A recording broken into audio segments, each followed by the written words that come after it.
ఈ రోజు వీడియోలో సంక్రాంతికి స్పెషల్‌గా వండుకునే పిండి వంటకం కొబ్బరి బూరెలు. ఈ బూరెలను పొంగుతూ నోట్లో వేసుకుంటే ఇట్లే కరిగిపోయేలా ఎలా చేయాలో పర్ఫెక్ట్ కొలతలతో చూపిస్తానండి. డెఫినెట్‌గా ట్రై చేయండి.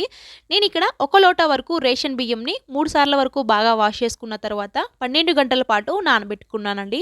ఒక 12 గంటలు నానిన తర్వాత ఈ బియ్యాన్ని జల్లెడకు వేసుకొని ఏదైనా క్లాత్ మీద పల్చగా ఆరబెట్టుకోండి.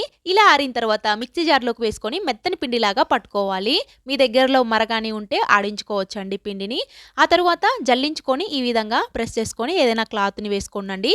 ఇప్పుడు బెల్లం పాకం పట్టుకోవాలండి. అదే లోటాతోటి ముప్పావు లోటా ఎర్ర బెల్లంని తురుముకొని వేసుకొని, పావు లోటా వరకు వాటర్‌ని వేసుకొని బాగా దగ్గరుండి మరిగించుకోవాలండి. బెల్లం పాకం అనేది ఉండలాగా ఈ విధంగా రావాలి.